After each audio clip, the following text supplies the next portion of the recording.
kejadian, mereka membenarkan semuanya. Bayi ini 2004 lahir dan berbicara dalam bahasa Arab yang fasih. Hanya satu kali dia berkata, sayalah nanti yang akan dibunuh oleh Dajjal. Dan setelah itu dia akan mampu membunuh siapapun manusia selama-lamanya. 2004, jika puncak usia remaja adalah 17-18 tahun, maka laki-laki ini atau bayi ini sudah usia masuk 16 sekarang. Maknanya lebih kurang 2 tahun ke depan dia seharusnya sudah dibunuh oleh Dajjal. Juga kita menyimak bagaimana berita televisi nasional Israel mengumumkan telah lahir seekor sapi betina berwarna kulit berwarna merah yang tidak ada sedikit pun keluar warnanya dari warna merah.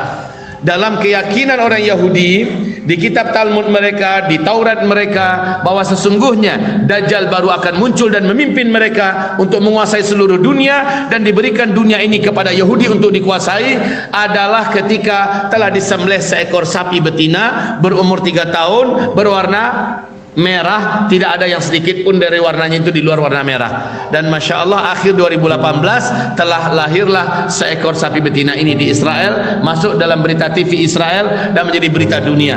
Sekarang berarti umur sapi itu sudah 1 tahun lebih, ya, artinya lebih kurang 2 tahun ke depan Dajjal sudah, sapi ini sudah disembelih di atas Bukit Zaitun. Bukit Zaitun ini pun sekarang ini sudah dimiliki oleh Israel dan sudah dibuatkan pelataran untuk penyembelihan sapi. Saya tanggal 9 Zulhijjah kemarin Pak di sana buka puasa dengan 96 orang jamaah. Maka apa yang kita nanti-nanti? Tanda-tanda Dajjal itu sudah lepas begitu terang benderang hari ini. Saudara-saudaraku, hamba-hamba Allah, jangan tanya yang lain, terlalu banyak yang bisa saya jelaskan berkaitan dengan Dajjal sekarang ini. Nah, bagi saya cukup apa persiapan Bapak Ibu. Dajjal hanya akan muncul ketika manusia di muka bumi sudah mulai putus asa melanjutkan hidup. Sebab apa? Nggak ada makanan di mana-mana, panas dan gersang di mana-mana. Dajjal datang merubah bumi yang mati menjadi hidup, merubah kampung-kampung yang tandus menjadi subur, ya. Dan dia menurunkan hujan, bahkan dia bisa menghidupkan kuburan-kuburan yang orang-orang ditanam di sana. Ternyata kita diberitahu oleh Rasulullah yang hidup dari kuburan itu bukanlah orang-orang yang mati dan dikuburkan di sana, tetapi setan-setan yang bangkit dalam wujud manusia yang pernah mati dan dikuburkan di sana. Dan itu adalah sihirnya Dajjal. Melihat tanda-tanda yang begini dekat, fitnah yang harus kita hadapi. 2/3 umat manusia di muka bumi nanti akan percaya, akan beriman ini benar-benar Tuhan yang selama ini disembah, karena Dajjal mengumumkan dia adalah Tuhan. Coba Pak, seluruh setan satu muka bumi tunduk kepada perintahnya Dajjal. Tidak ada kemampuan yang bisa dibawa oleh teknologi yang bisa mengalahkan kemampuan Dajjal. Teknologi bisa buat apa? Dajjal bisa mengungguli itu semua. Hanya dengan gerak tangan, hanya dengan kata-kata mulut, dan terjadi, maka dia mengumumkan sayalah Tuhan kalian. Dan Nabi mengharamkan kita jangan pernah kalian keluar dari persembunyian kalian untuk berjumpa dengan Dajjal. Tidak ada seorang pun yang dengan sengaja keluar dari persembunyiannya untuk bertemu dengan Dajjal, melainkan dia pasti kafir kepada Allah sampai dia mati. 2/3 nanti akan menjadi ahli neraka, kekal selama-lamanya di dalam neraka jahanam. Dan Dajjal ini sebentar lagi akan muncul. Tapi Nabi mengatakan Dajjal nanti akan datang. Dajjal nanti akan datang ke setiap kota-kota kalian. Balikpapan dia pasti akan datang. Harinya, tanggalnya, jamnya akan diumumkan oleh tim sesnya Dajjal.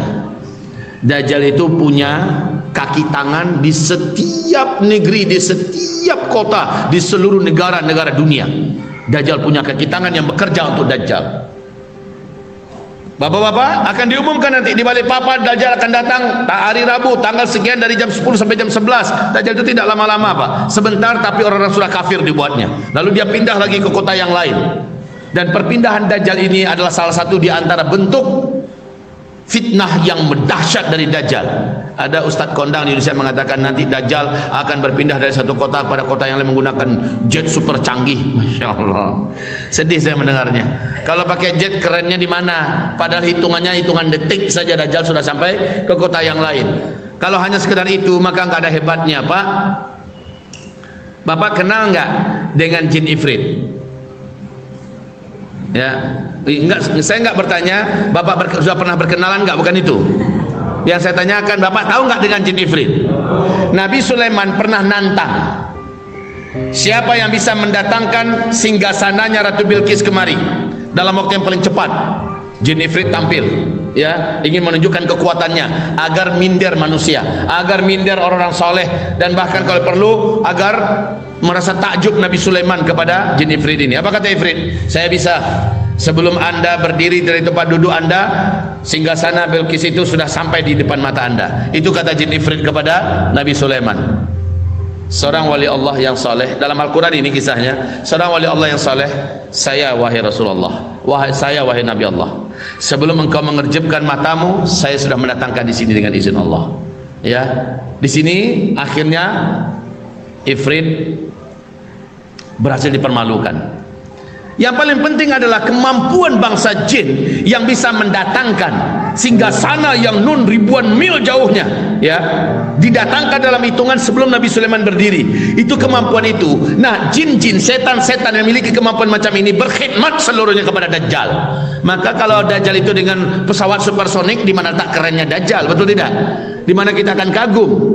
Dia akan pindah dari satu tempat ke tempat yang lain, hitungan detik, sampai panitianya sudah ada di situ. Ya, justru cara datangnya Dajjal itu akan menjadikan orang semakin yakin inilah Tuhan yang perkasa. Saudara-saudaraku, hamba-hamba Allah yang kami muliakan, waktu Dajjal itu akan dekat muncul, sudah sangat dekat. Persiapan Bapak apa? Kata Rasulullah SAW, Dajjal nanti akan mendengar dari kaki tangannya di berbagai negeri bahwa ada perkampungan yang beriman, ada perkampungan diisi oleh orang bertakwa. Mereka tidak mau turun dari kampung, mereka tidak mau keluar dari kampung untuk berjumpa dengan engkau. Kenapa? Karena kampung itu hidupnya subur, tanahnya subur, airnya banyak, rezekinya melimpah, isinya orang-orang beriman dan bertakwa. Maka Dajjal pun dengan kekuatannya sampai ke sana, nyampe di situ, lalu mengatakan, akulah Tuhan yang kalian sembah. Kalian punya negeri subur ini, aku yang menyuburkannya. Lihat negeri-negeri yang tandus telah aku hidupkan, sembah aku, kata Dajjal. Apa kata orang beriman di kampung itu? Tidak. Justru kami berkumpul di sini untuk menghindarkan diri dari fitnah engkau. Kami tidak percaya engkau adalah Tuhan kami. Tuhan kami adalah Allah. Lalu orang beriman membacakan surah Al-Kahfi ayat 1 sampai 10 atau ayat 101 sampai 110 supaya mereka terhindar dari fitnah sihirnya Dajjal. Nah, saudaraku yang kami muliakan, bahasa Nabi ada kampung orang-orang beriman. Ini yang menginspirasi saya untuk membangun segera kampung-kampung beriman akhir zaman. Jauh dari laut, jauh dari kota, jauh dari gunung-gunung berapi, dan di kawasan perbukitan tinggi dari laut, dan punya sumber-sumber mata air dan subur tanahnya diisi hanya oleh orang-orang beriman yang soleh-soleh dan bertakwa. Seberat-berat apa keadaan bumi nanti, segersang-gersang apa, kemaraunya separah-parah apa, kalau orang beriman mengisi dengan ketakwaan komplek itu, walau anna ahlal qura la fatahna alaihim barakatin minas sama'i wal ard. Kalau ada penduduk kampung-kampung yang beriman orang-orangnya dan mereka menjalankan perintah-perintah Allah dan Rasulnya, la fatahna alaihim barakatin minas sama'i wal ard. Sungguh pasti kami akan hamparkan, kami bukakan untuk mereka pintu-pintu rezeki dan keberkahan yang banyak dari langit dan dari bumi. Yang lain-lain tandus, gersang, kelaparan di mana-mana. Kampung-kampung ini dijamin rezekinya oleh Allah Subhanahu wa ta'ala. Itu kenapa saya mengajak, ada sekelompok orang yang merasa paling sok suci di Indonesia ini, ada sekelompok orang yang merasa paling lurus manhajnya di Indonesia ini, mengatakan ternyata ustadz-ustadz akhir zaman itu punya tujuan di balik ceramahnya. Mereka buat kampung-kampung akhir zaman untuk mendapatkan duit dari jamaahnya. Allah, itu hati dari apa ya kok busuk sekali? Dari apa hati terbuat? Sudahlah, saya tidak akan tanggapi itu. Cuman saya sedih saja, kenapa tidak dihasung? Orang Cina buat perkampungan, buat perumahan, kenapa itu tidak dikomentari? Ketika